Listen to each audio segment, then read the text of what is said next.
Stephanie Denman from the Denman Homestead here, and today I have two awesome special guests. One of them is my mother, can you tell?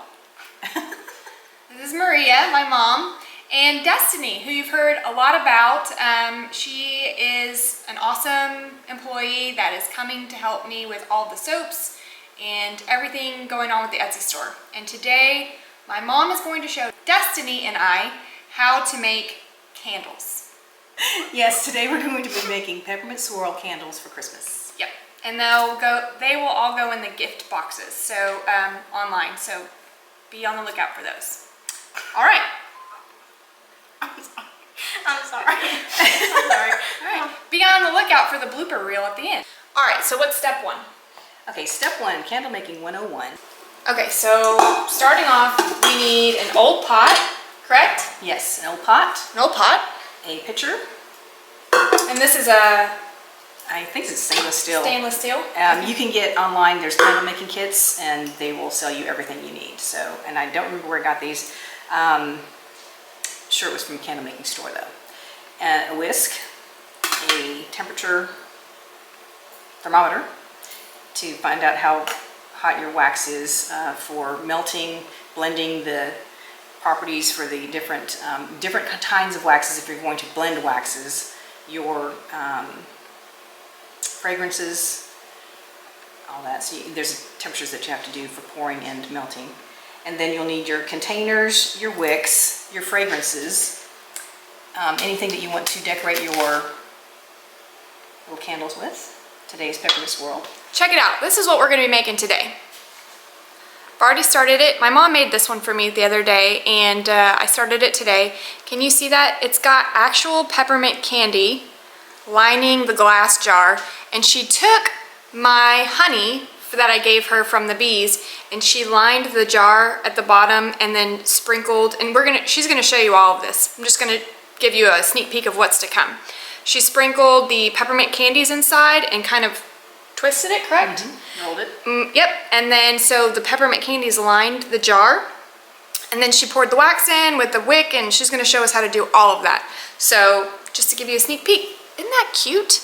And it's got a peppermint scent. It smells so good. Yeah. All right. Okay, so I'm going to set this over here. I'm going to show you how we lined the little votive cups that we have. This one's already been lined with honey. Missy, let me show the camera. It's not a very thick, you don't need it to be thick, otherwise it'll just kind of pool in the bottom of the holder. You can barely, I don't even know if it'll show up on the camera, but it is barely, and what would you say, like an inch? If that, maybe. Yeah, an inch. Half inch, I don't know. Of just honey. Now, do you have to use honey, or can you use something else? Okay, you can use honey, caro syrup, Mod Podge. Some people use Mod Podge. I just kept it natural, and Stephanie, I wanted to keep this for the Denman Homestead, so I used Stephanie's honey. And you'll wonder, when you burn it, does it slide down the jar? I have not found that. I have not found it to do that. So it just kind of basically sticks to the outside of the jar, which is why also, because I've experimented several times, I used to bring it all the way up just to have the whole thing covered in peppermint.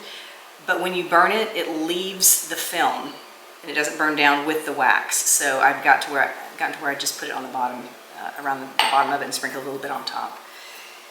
And people have, some questions that people have, and I wash my hands. I know we're not going to eat this, but I'm dealing with kitchen stuff. So just take a finger, and you're going to need to dab it a couple of times to go around the bottom to get it all the way around.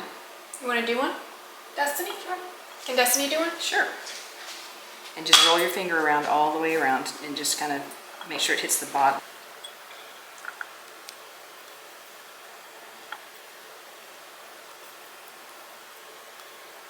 Do you try not to get the very bottom so the wick will stick?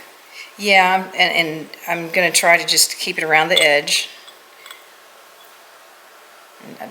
It's kind of hard to see until we start rolling the candy around. Then you'll see where you'll see anywhere you've touched with honey, the candy will stick.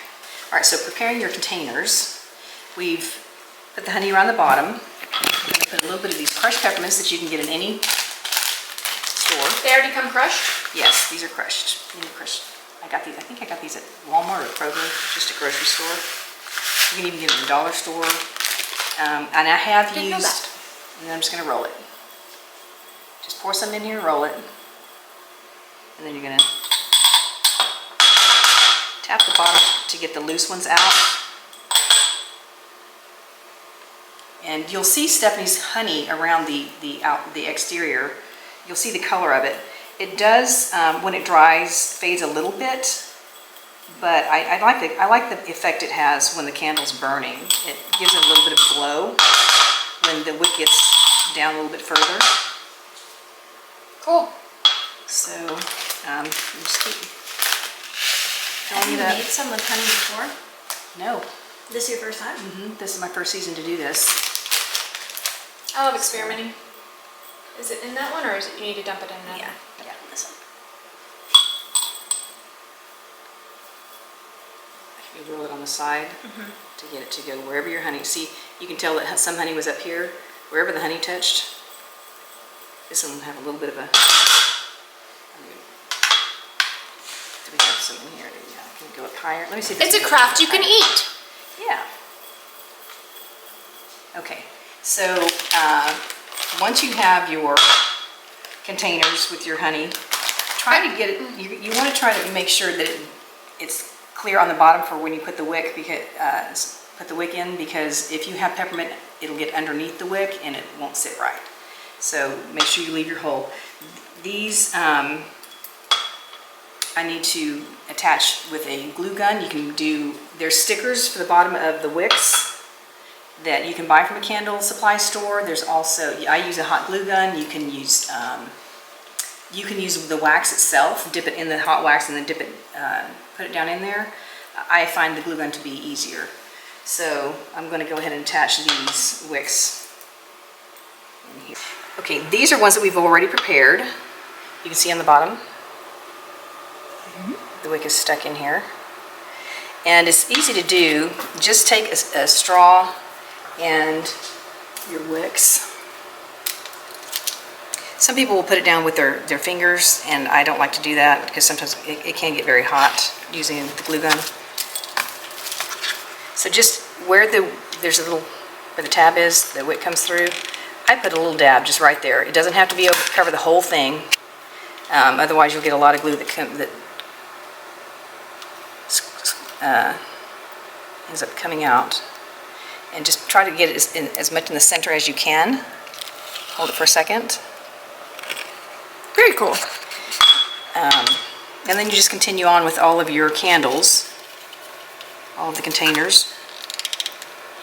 Now, you want to talk about the different kinds of wicks?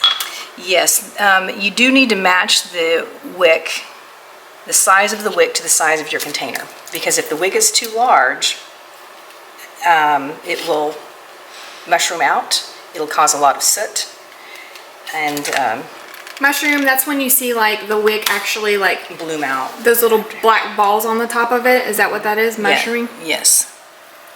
So, and the way you do that, any manufacturer that you buy your supplies from will tell you which wick is best for the diameter of your container. And let me show you what I've got over here. These wicks, I use Aztec. This is Aztec brand? Aztec brand, yes, and you can find them under the candlemaking.com.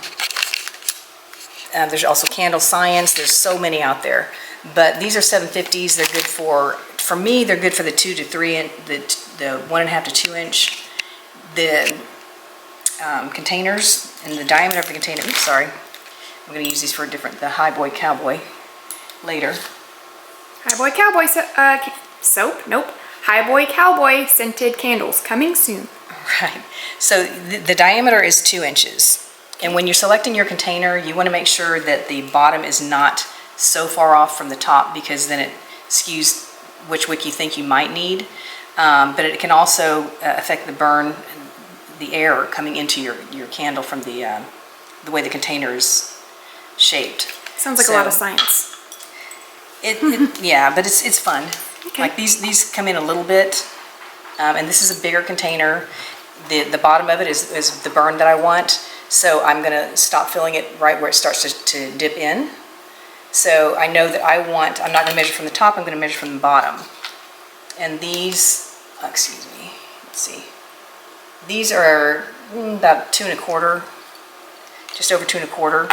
So, and I am going to use a bigger wick on these. Also, the size of the container, it matters. If the wick has to be long enough to where you can secure it while it's curing with something that will cover the diameter of it, the length. Is that so it stays straight? Yes, because once you pour the wax in and it softens the wick, it'll fall over.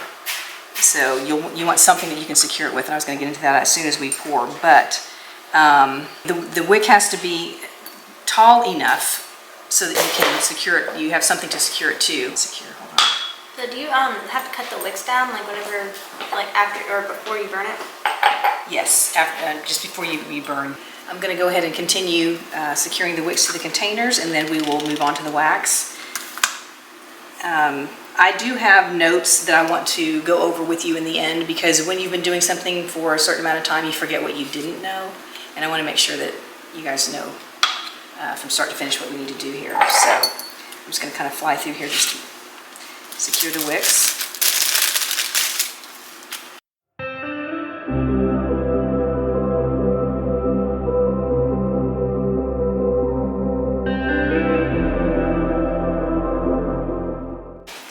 So when you're making candles, there's all kinds of waxes you can use. Paraffin, beeswax, coconut wax, soy wax. I'm sure there's plenty of others. I'm going to do a 60-40 blend of soy wax and beeswax. So I'm going to put my little container over here on the scale. You'll need a kitchen scale. Okay, why is it not turning on? Oh, there it goes. And I put mine to ounces, pounds and ounces. Oops.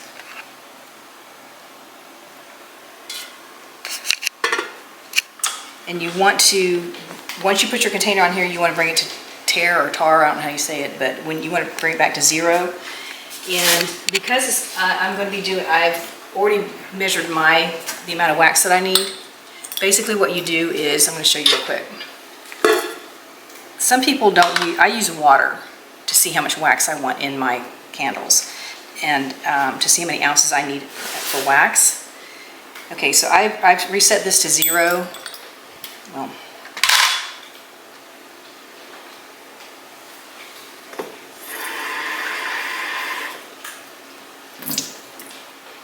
and I think that's a nice size votive there for wax. So what I want to do is I'm going to pour this in here. And it's about 2 ounces per votive. It's 2.1, but with the peppermint that I'm using, it's going to take up a little room where the wax would be. So I think 2 is going to be good per candle. I'm going to be making 16 of these. So 16 times 2 is 32 ounces. Okay. But I think that's a good one to use. Okay, so we're going to use 32 ounces of wax, and what's good about that is it's good to work in by pound, like 16 ounces at a time when you're doing this, when you start out, because when you're putting your fragrance in, it's 1 ounce of fragrance to 16 ounces of wax. And because I'm going to be doing 32 ounces, I'll be putting 2 ounces of fragrance in. Some people like it stronger. You can do 1.5. I do 1 to 1. So because I'm doing 32 ounces though, I'm going to, and it's a 60-40 ratio. Let me see what that would be for 32 ounces of wax. Okay, so I need 32 ounces times 0.60. I need 19 ounces of soy and 13 ounces of beeswax. Can you just do all of one? Yes, you can. The reason I'm doing beeswax is because Stephanie deals with bees. And she did give me some beeswax years ago, but I've been using that up, so I had to actually order some. But in keeping with her Denman Homestead, I'm going to be doing the ratio of soy and beeswax to honor the Denman Homestead. Okay, but I'm going to make it easier on myself. I'm going to do a 20, so 32, I'm going to do 20 soy, 12 beeswax. Okay. Okay? Sounds good to me. Okay. That's a big box. Yes. Let's look at this. That was a 50-pound box of soy And you ordered this from Amazon?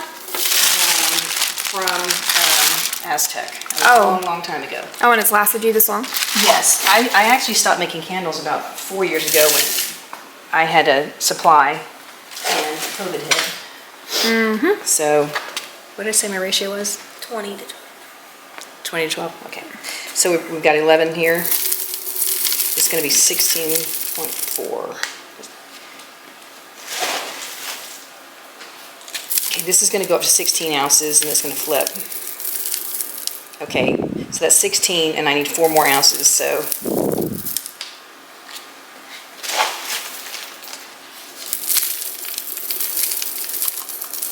Oops. Okay. Okay. So that's 20 ounces there, and then I'm going to use 12 more ounces of the beeswax. Okay. So this should turn to 2 pounds by the time I'm done. 2 pounds. Yeah, because that's in ounces, it's 32 ounces.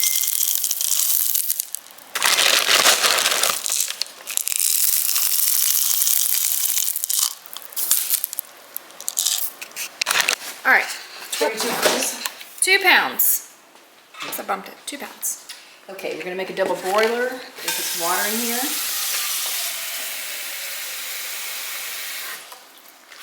Just a little bit at the bottom? Yes, just a little at the bottom, because you don't want the pan to float. It will float. The pitcher will float. Okay, I don't know which one's a better one for this. Do you have one that's not going to do the whole thing? What do you need? High, low, medium? Medium, yeah. Okay, two right there. Yes. And then you're going to, I use wax paper. You can see it's been used. And I just keep stirring until it melts completely. We're going to keep track of this as it melts. Once it's fully melted down, we want to make sure it doesn't go above 185 degrees. This particular wax and beeswax, you bring it to a melting point of 185, then you remove it from the heat, add your fragrances, and stir for a good 2 minutes because you want everything fully incorporated. And then you let it cool back down to 135, 140, and that's when you can pour. So this is going to take a bit to start melting, and beeswax does take longer to melt than soy wax, but because it's a blend, it'll help it along. Also, when people use straight beeswax, you want to blend it with something to help it melt and to be creamier. A lot of them use coconut oil, and I've tried to blend up all three, and that works very well as well. So. While this is melting down, is there anything else that needs to be going on with the jars? Like you mentioned. This is typically when you start melting this down, this is when you can start preparing your jars and the wicks. You want to make sure the jars are nice and clean, wipe them out. You can even wash them first in the dishwasher, let them dry. I just wipe mine out and then. So I know for canning though, you can't pour a hot liquid into a cold jar. Is it okay if they're room temperature? The smaller ones, yes. And as long as it's not too cold in your house. One of the tricks to making candles is keeping notes. Was it a rainy day? Was it winter? Was it spring? Was it hot? Was it humid? All those will help you the next time you make your next batch because it can cause cracking, tunneling, milk spots, water spots, where it doesn't, as it's cooling, you'll see what looks like a wet spot inside in some spots. It could be because we didn't wipe the candle down very well, the container down very well, and it could just be the way when we were cooling them, if you don't leave enough space between them to cool, it can be hotter on one side than the other as it cools, and it can cause an uneven curing. So You mentioned the oven earlier. okay, when they're larger containers, I don't put these in the oven. These small ones like this, I don't put in the oven. But when they're larger containers, you want to put your oven on warm, and then after you wick them, and I know it seems odd, but after you wick them, you want to put them in the oven to warm before you pour so that it doesn't shock the wax. Because as the wax is curing, it can stick to the sides of a cold container, and then the middle sinks as it cures, and then you're going to have this big dip. But there is a way to fix that.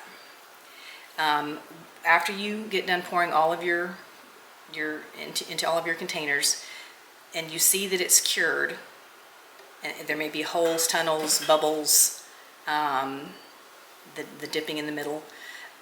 If you have some leftover, save some leftover wax, and you can pour just a thin layer on top of each after it's cured. And it's easier to do it after it's cured. I know people get anxious and they want to go ahead and fill it when they see it happening, but it's better to just let it cure, because that very light top layer won't really show. You can't tell, you won't really be able to see the layer of it once it cures the second time. But there's also, I had the long candle lighter. You can also go around inside the container along the ledge. Will melt the side down a little bit, and it'll pull back to the middle, and it'll give you a nice even pour. So there's just different tricks of the trade. You can look it up online. You'll find a lot of suggestions on different things. So How long will this take to melt? this is going to take probably at least 5 or 6 minutes to get to temp. Oh, that's not long at all. So let's see, it hasn't started yet.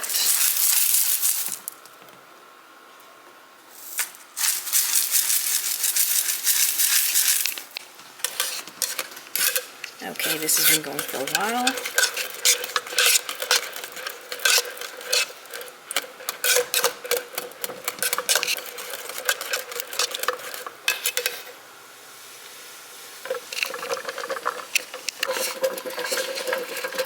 All right, it's completely melted down, so we need to check the temperature now. Yes. So we want it to be about 185, so that we can bring it up and make sure that everything has, the two waxes have blended properly before we add our fragrance. Let's see where we're at. Once it's completely melted, you just keep checking. Okay. It is not quite there. Couple minutes, huh? Let's keep, yes, just a few more. That was just about an extra 2 minutes or so. Well, we're almost there. Okay, I'm gonna say we're there. Okay. What happens if you go over the temperature? There are points where it can get too hot, so you have to be very careful to not bring it past the 200 mark. What happens if you do? I've heard that it can, I don't know, combust. I have never done it, so just read your manufacturers wherever you buy your wax? wax from, your supplies from. Okay, so do you have is it okay to put this on here out of the water? Okay, so once you bring it to temperature, which is around 185 for my blend, we're gonna add the fragrance. So you also, and fragrance is, just because I said it's 1 ounce per 16 ounces of wax, and I use 32 ounces, I'm gonna use 2 ounces of this. It's by weight, not, different fragrances hold a different value, I guess you can say. So I always weigh it on the scale. So I'm gonna zero it back out.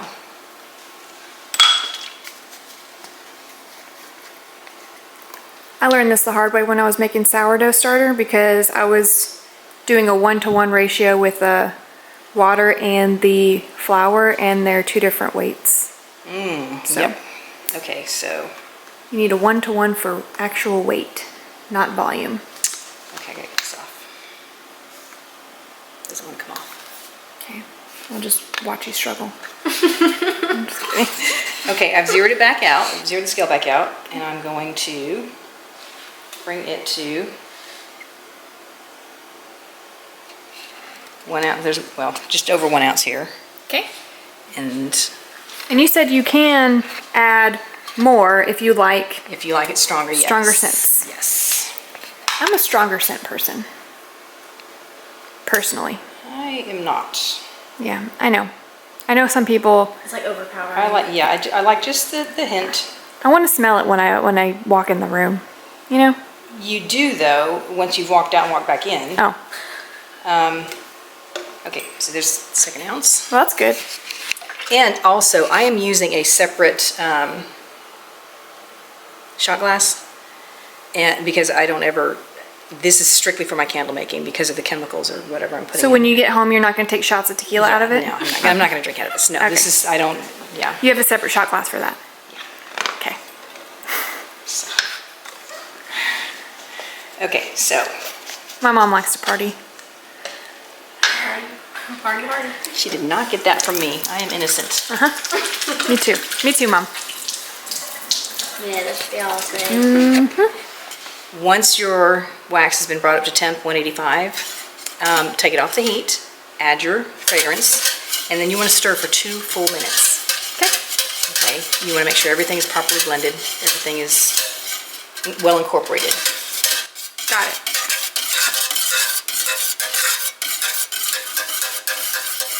Okay, now that we've been stirring for 2 minutes to make sure everything is well incorporated, we need to bring the temperature down to 135 before we pour. 140, 135. Is there a special reason for that? You don't want to pour too hot. That will also create cracking and tunneling and discoloring sometimes on the top of the wax. So there are reasons for needing to bring it all the way up so that everything incorporates, and then all the way down so that you have a nice, smooth, even pour. Nice. So right now it's still almost about 160. You need to bring it down to 140, 135 before we pour. Okay. So my mom has set out all the votives and kind of spread them out evenly so that they're not too close when she starts to pour. And will they cool at this distance as well? Yes. Okay, so they'll cool down at this distance as well. And I'll tell you that this pot of wax on the stove smells really good. It smells like, it reminds me of like a peppermint hot cocoa. I don't know why, but that's what it's giving.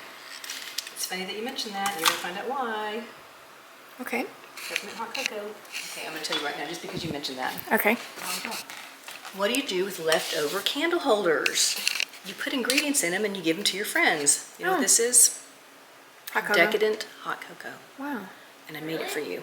Yes. Awesome. It's got cocoa, cacao, got chocolate sugar, chips in it. and chocolate chips. Wow. And then you add your milk and vanilla. And Very I have nice. a little recipe for you over here. Okay. So you can. She's so thoughtful. Yeah. She's the best. Serves 4. This little bitty thing serves 4. Cool. Let me stop. Don't move.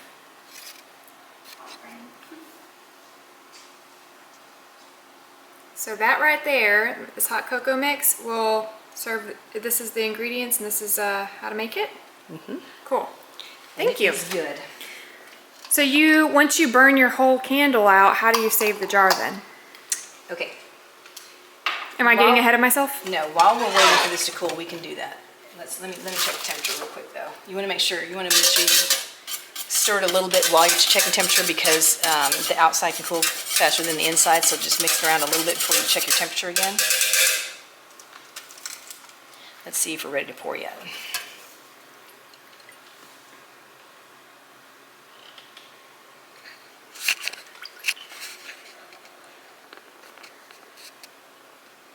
Not quite, it's still going climbing.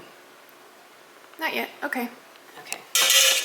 While that's cooling down, I'm going to show you what to do with leftover candles. So you can reuse the wax, pour it into another container, or just get rid of the wax and use the container for something else.